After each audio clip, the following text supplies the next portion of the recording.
किस्सा सती मदन रेखा धर्मपाल नंदल की आवाज में आपके सेवा में प्रस्तुत है। यदि आपने हमारा चैनल सब्सक्राइब नहीं किया है तो कृपया सब्सक्राइब कर लें और बेल आइकन का दबाना न भूलें ताकि हमारे चैनल पर जो भी किस्से अपलोड होंगे उसका नोटिफिकेशन सबसे पहले आपको मिल सके। धन्यवाद। मदन रेखा चित्रा नगरी के बीच में राजा मधुव्रत छत्रधारी राज करते थे, जिनकी दो रानी थी। बड़ी का नाम लक्ष्मी और छोटी का नाम कीर्ति था। कीर्ति के दो संतान थी, एक लड़का जिसका नाम रतिभान और एक लड़की जिसका नाम पुष्पा। और जो बड़ी रानी थी लक्ष्मी, उसके सिर्फ एक लड़की थी जिसका नाम मदन रेखा, जो सोनितपुर के राजकुमार दीप रमन से उसकी सगाई कर रखी थी, लेकिन ब्याह नहीं हुआ था। कुछ दिनों के बाद मदन रेखा के माता पिता गुजर जाते हैं तो दुख का सामना करती है बेचारी। अब पीछे उसकी मौसी रह जाती है और मौसी का चाल चलन सभी सारी दुनिया जानती है कि कैसा होता है। वो कीर्ति उसकी मौसी उसको दिन रात दुख देती है, ताने मारती है और ये सोचती है कि धक्के मारकर इस लड़की को बाहर निकाल दिया जाए और जो तेरी लड़की है जिसका नाम पुष्पा, उस लड़की का रिश्ता उस सोनितपुर के राजकुमार से कर दिया जाए। ये दिल में बात आ जाती है तो कवि क्या कहता है, ये रे होगी दुखी मदन रेखा,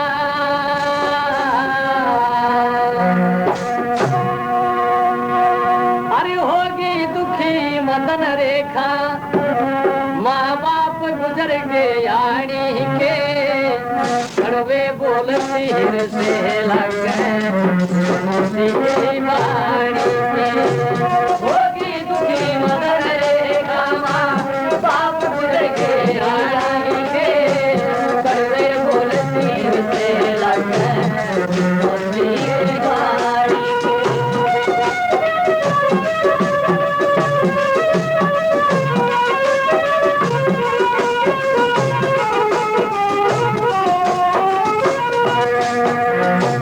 लाड प्यार के बिखर फिक्र में सब दुख ठाने होगे, बड़ा विप्त का बंद बंद सब तेल इतर लाने होगे। ऐसे अमीरी छुट्टी लुटी सुरखोटे दरियाने होगे, नामोसी ने मेर फिर भी उसके गुण गाने होगे। अरे बस्ती टुकड़े खाए होगे, कुत्ते भागन मारेंगे, कड़वे बोलती से लग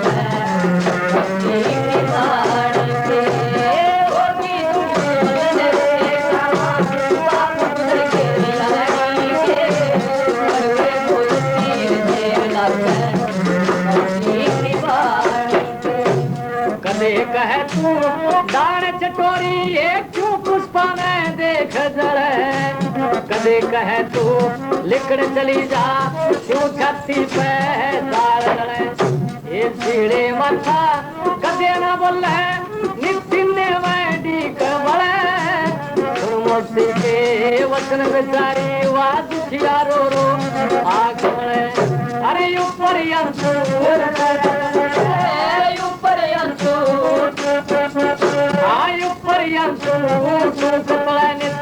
नैन भरे रह पानी, कड़वे बोलती से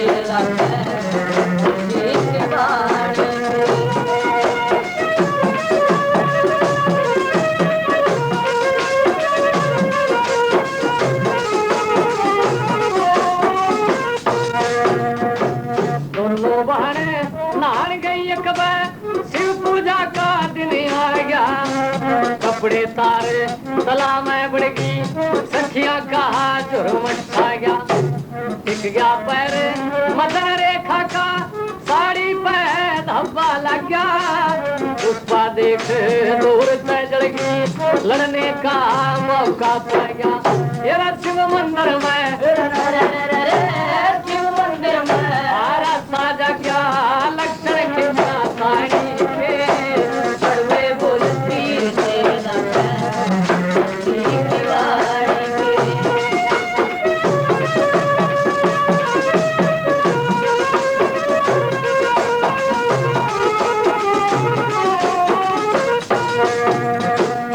पुष्पा बोली ये पुष्पा बोली याद तेरी मैं सब बदमशी रखूंगी देख लिए सहे सनई उम्र भर अपनी दासी रखूंगी काग उड़ावे खड़ी महल में दुखी प्यासी रखूंगी सदा तन जगदीश चंद्र पे एकड़वासी रखूंगी सदा तन जगदीश चंद्र पे एकड़वासी रखूंगी अरे कल में फंसी रखूंगी तू मेरी कसर जाएंगे करवे बोलती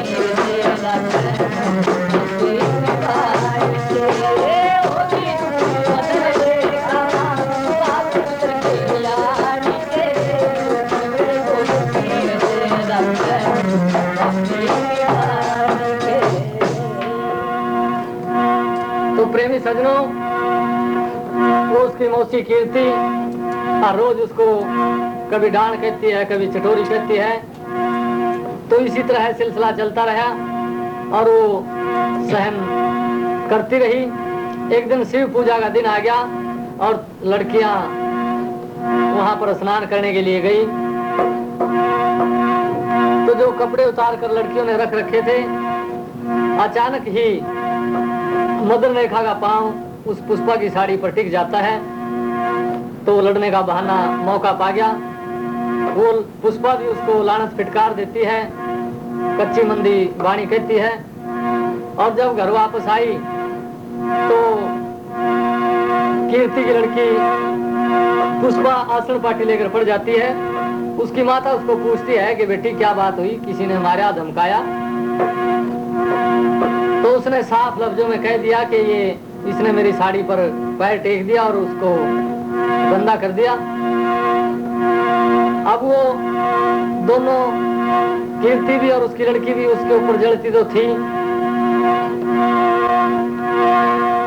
क्या काम करती है उसको कहती है कि दाढ़ कहेंगी चटोरी कहेंगी पहले तो ने अपने माता पिता खा लिए और अब हमारे ऊपर ताक लगाए बैठी है। बेचारी मजबूर हो जाती है मदन रेखा। तो थोड़ी देर के बाद उसका भाई आया रतिभान वो अपनी बहन को देखकर पूछता है कि बहन क्या बात आपको किसी ने मारा।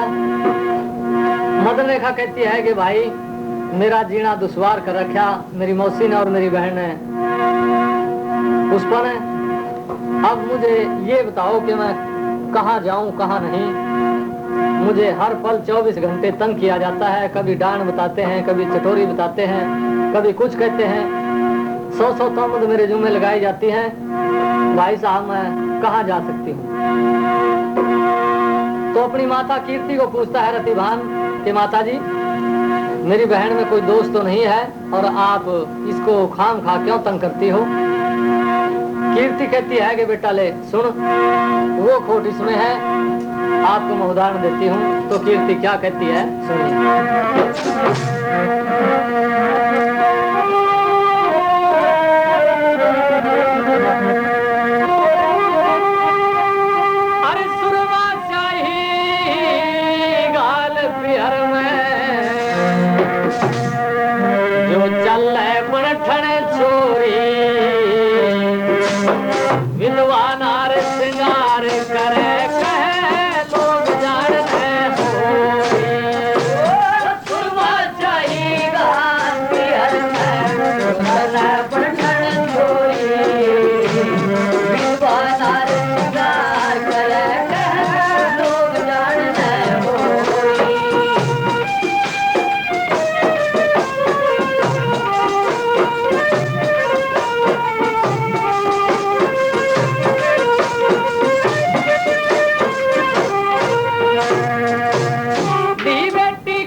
भगती में हो जा क्रोध जिस फकीर में। फल भगती में हो जा क्रोध जिस फकीर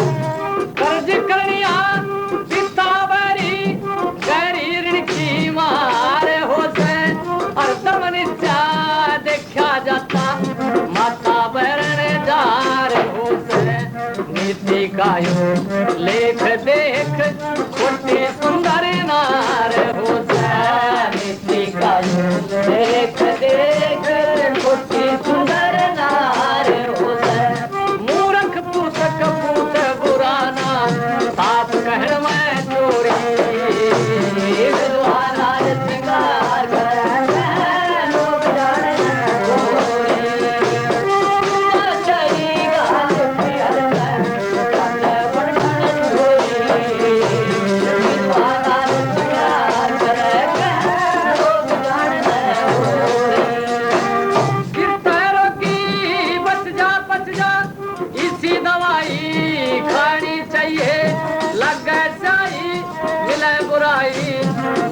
गलती खानी चाहिए नाड़ी उठा के कौड़े जंग बहु बेटी राम कहानी चाहिए नाड़ी उठा के कौड़े जंग बहु बेटी राम कहानी चाहिए अरे कोना बस में आवे जावे जो छोटा तय डोरी दीवाना श्रृंगार करे लोग जाने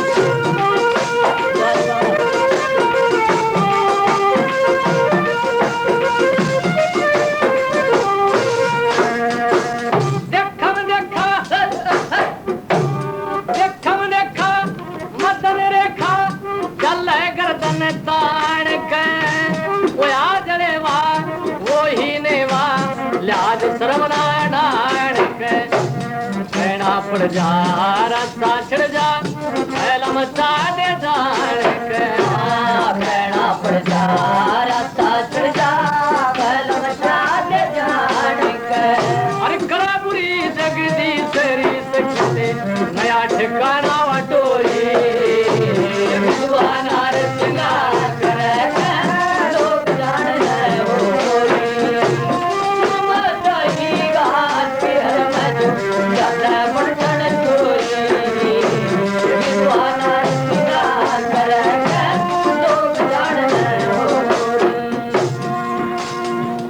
प्रेमी सजनों,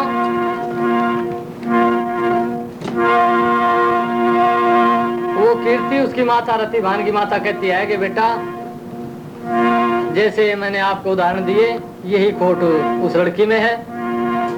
रतिभान कहता है कि माता मेरा दिल तो नहीं मानता लेकिन आपकी बात को भी नहीं मोड़ सकता, जैसी आपकी मर्जी। अब कीर्ति सोचती है कि जब तक रतिभान यहाँ हमारे घर में है तब तक हमारा ये जादू नहीं चलेगा। तो कुछ दिनों के बाद रतिभान को वृंदावन एक मेला भरता था, उसमें जाना था। वो दिन आ जाता है। अब रतिभान तो मेले में चला जाता है, जाने की तैयारी करता है और वो कीर्ति उसकी मौसी मौके को संभाल लेती है। आधी रात अपनी लड़की पुष्पा को मदन रेखा के पास भेजती है कि जाओ मदन रेखा को मेरे पास बुला कर लाओ। मदन रेखा अपनी मौसी के पास आई, कहने लगी माताजी क्या कहना चाहती हो? कहती है कि बेटी आपका भाई रतिभान थोड़ी सी दूरी पर गया,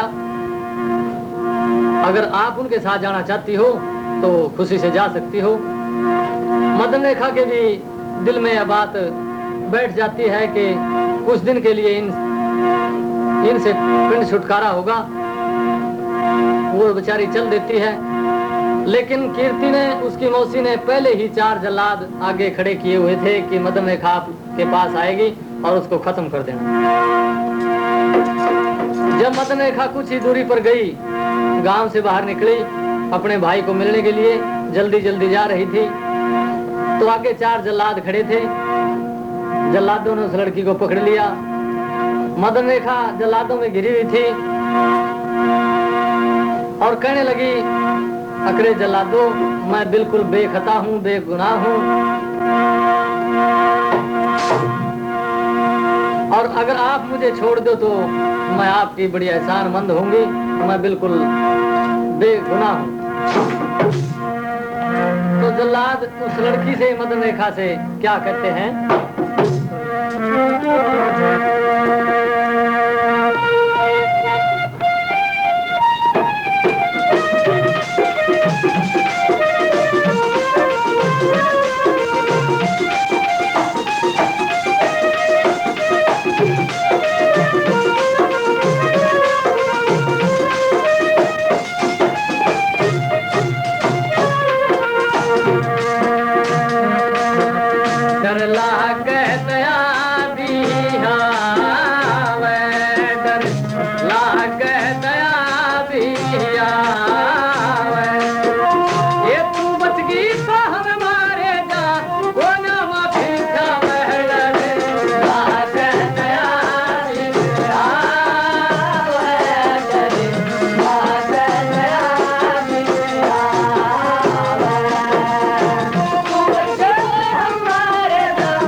जल्लादों में एक जल्लाद को तरस आ जाता है और उस लड़की को मदन रेखा को छोड़ देते हैं कि जाओ बहन इतना काम कर लेना, आप किसी को शान शक्ल ना दिखाना, यहाँ से बहुत दूर चले जाना वरना हम भी मारे जाएंगे अगर उस रानी को पता लग गया।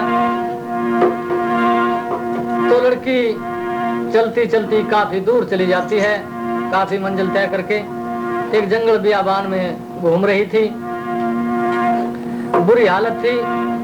और उधर से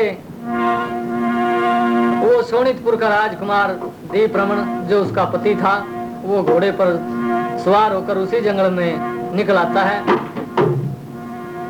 लेकिन आपस में पहचान नहीं थी। दीप रमन मदन रेखा के पास आया और पूछने लगा कि देवी, आप इस बुरी हालत में फटे पुराने चीथड़े, ना चेहरे पर रौनक, इस जंगल बियाबान में क्यों विचर रही हो? इसका कारण क्या है?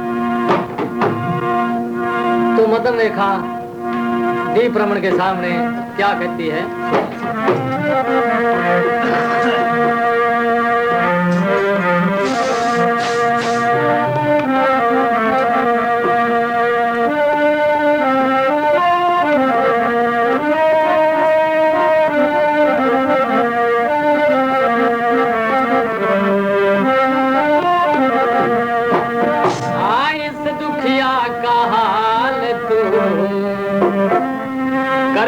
सुन ले ख्याल तू,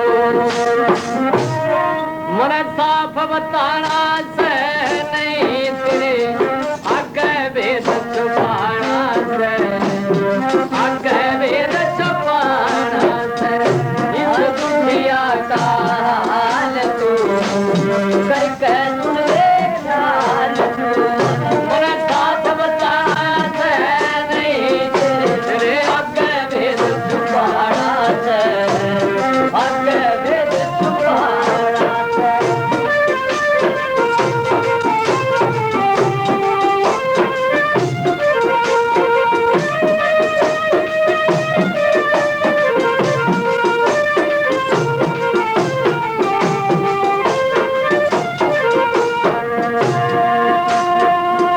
आज चित्रा नगरी रही बता पिता मधुरतमा, रानी थी सोनितपुर में वही सगाई ब्याही ना हुए साड़ी थी। आ गुजर गए पिता मात रात दिन बड़ी मुसीबत थारी थी, मस्सी करती बार जवानी एक पुष्पा पुत्री आनी थी। मोती करती बार जवानी एक पुष्पा पुत्री आनी थी। अरे खानी थी या चोट में मामूली से खोट में, बड़ा दुखड़ा ठाड़ा से नहीं से आगे वेद छुपाना से, आगे वेद छुपाना से, इस दुनिया का हाल तू करके सुन ले ख्याल तू, सब बताना से नहीं से आगे वेद छुपाना से, आगे वेद छुपाना से। अरे सखी सहेली हम सब गली नहान तालाब तैयार हुई, उसकी साड़ी मुने बिगाड़ी ठोकर लगला चार हुई।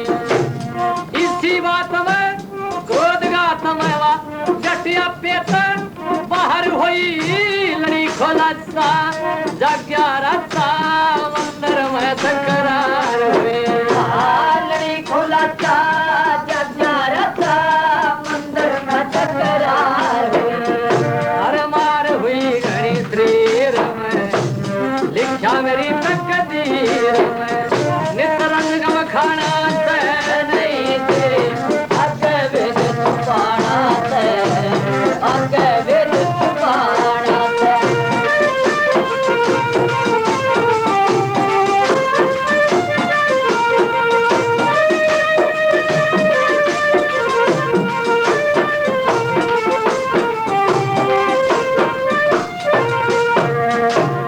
मेले में रत्ती बहाने गया ना दया करीवा, चल करगी चार करे डल लाद बाद में मुझसे धोखा में लगेगी। लगी जुल्म का मारे डाहन तेरे पत्थर जैसा जल करेगी, करके ढंग तलाश खासवा अपना मतलब हल करेगी।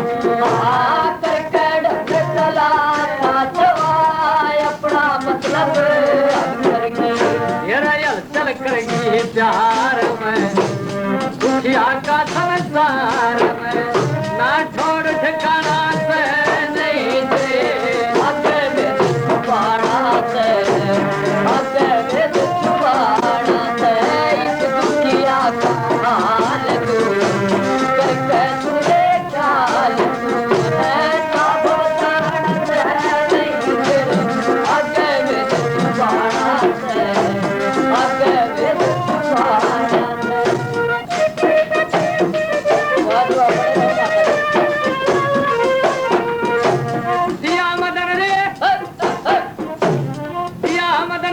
रेखा ने दिल का छलका हालत में बता जो बात तुम्हारी सारी अपना भी सुगना कोई किधर से आना जाना माता पिता घर गाँव बता झुका रही जगदीश शीशीस विद्या का इंतजाम झुका रही जगदीश विद्या का इंतजाम बता काम बता दिया बहान में घूम रहे किस ध्यान में वो अक्कू करे आना नहीं थे आगे भी पहाड़ा से आगे भी पहाड़ा से इस दुनिया का हाल तू देखा तू आप बताना नहीं थे आगे भी पहाड़ा से आगे भी तो प्रेमी सजनों मदन रेखा ने अपनी जो सारी राम कहानी थी वो सुना दी शुरू से लेकर आखिर तक। जब मदन रेखा का नाम सुना तो दीप रमन के दिल में प्यार उमड़ जाता है और उसको इस बात का पता था कि तेरी सगाई चित्रा नगरी में फलां लड़की के साथ हो रही है। तो मदन रेखा से क्या कहता है सुनिए।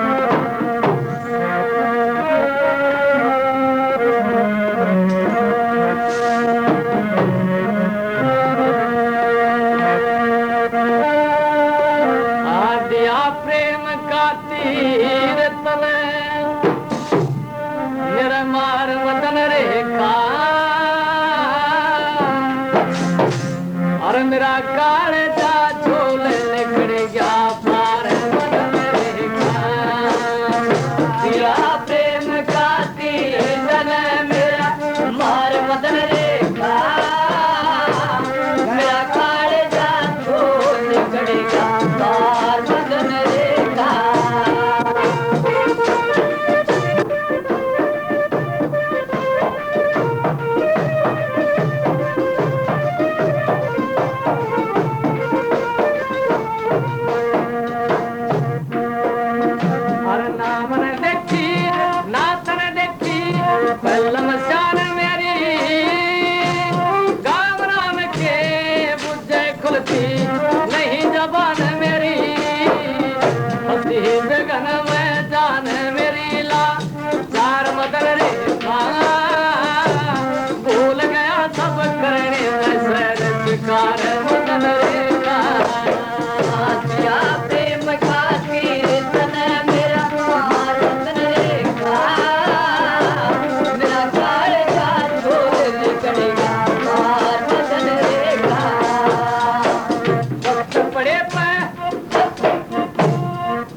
बड़े परीक्षा जा जो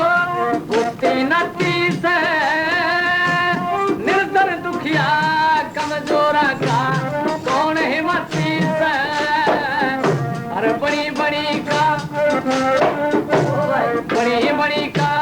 साथी से संसार बिगड़ी मैना कोई किसी का यार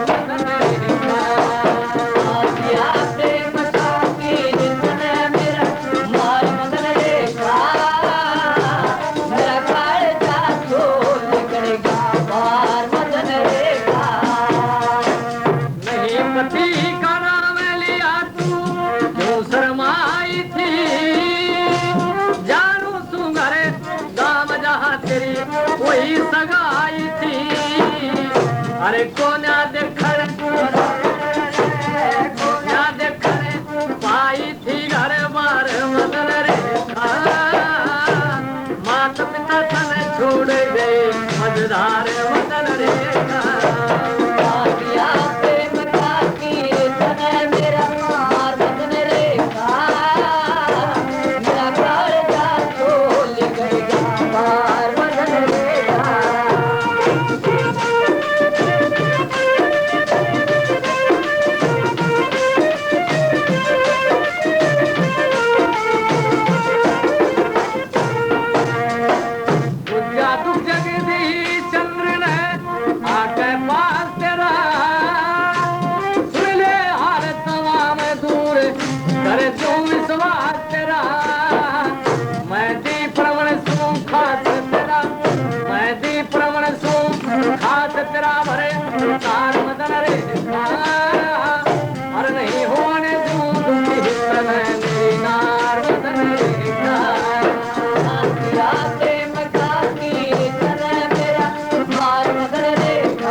प्रेमी सज्जनों, जब सोनितपुर के राजकुमार देव रमन ने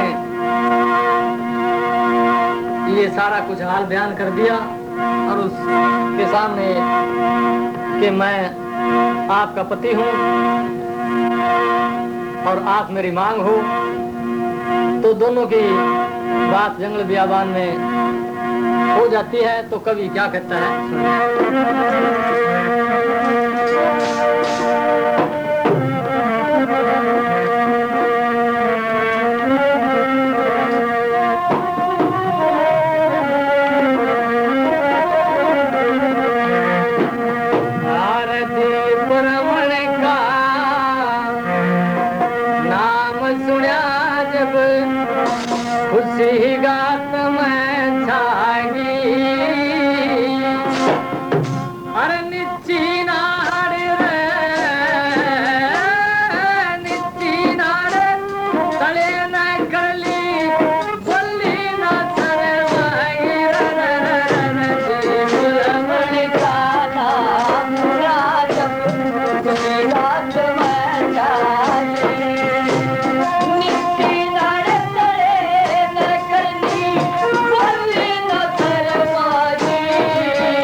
करी नमस्ते, आंख गही ना खुली, घोड़े से लो उतर फिर सहज सहज यूं बोली। बिप्ता खत्म आज सब होली ये रजुका चलना लगी।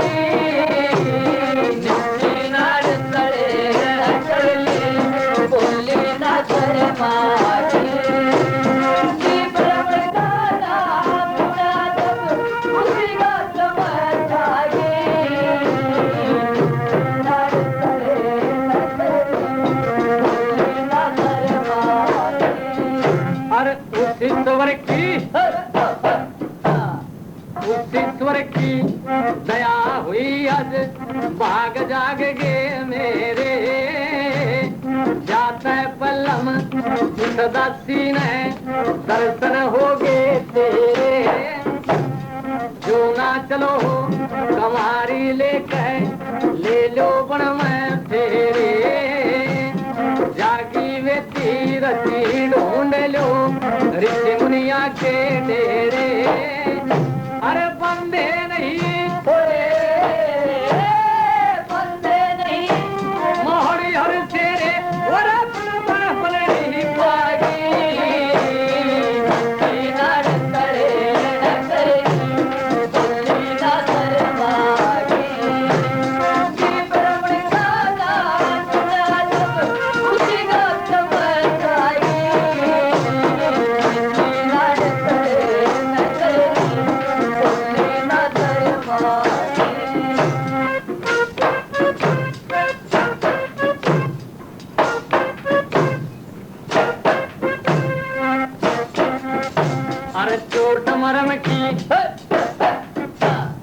चोट मरम की वो ही जाने जिसके तन में लग गए। दुख में दुखिया दुनिया तज दे सुखी भोगना त्याग गए। जिस पे हो जा मेरे हरि की रंजत कर सब भाग गए। जंगल में भी मंगल कर दे कोई किस्मत जग गए। जंगल में भी मंगल कर दे कोई किस्मत जाग गए। चलते चलते चलते चलते भाई ब्रह्म है यज्ञ भाई कुटीर से किया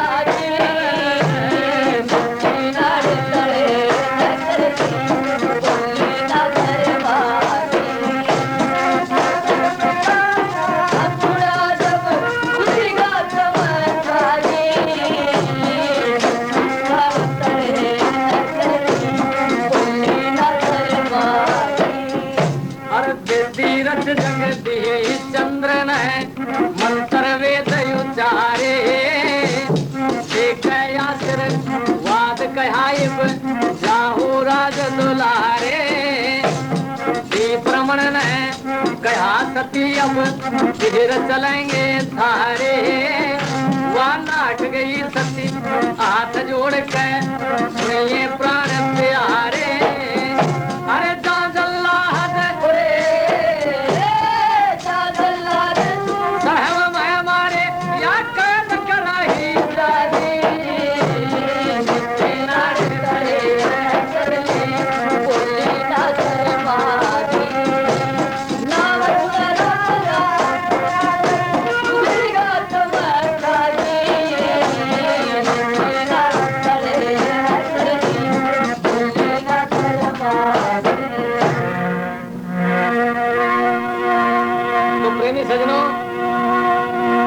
वो जंगल में उनका मेल मिलाप हो जाता है दीप रमन और सती मदनलेखा का।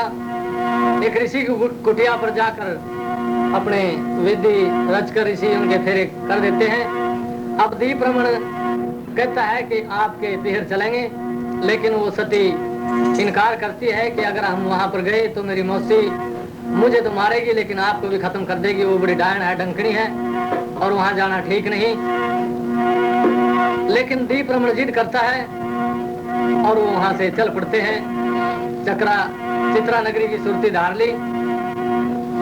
2-4 दिन में या 5-7-10 दिन में चित्रा नगरी में पहुंच जाते हैं मदनलेखा के घर। तो जब उसकी मौसी उनको देखती है तो जलकर अंगार हो जाती है। तो दिल में बदी क्या आती है, अपने जमाई को दूध गर्म करके और उसमें जहर पिला देती है। तो जब शरीर में जहर का फैलाव हो गया तो दीप रमन अपनी ब्याही से उस सती मदनलेखा को आवाज लगाता है और क्या कहता है। किस्से का अगला भाग सुनने के लिए हमारे चैनल को सब्सक्राइब करें और बेल आइकन को दबाना न भूलें, जिससे आने वाले समय में और भी किस्से आपकी सेवा में प्रस्तुत किए जाएंगे। इसलिए आप चैनल को जरूर सब्सक्राइब करें ताकि आने वाले किस्से सबसे पहले आपको मिलें।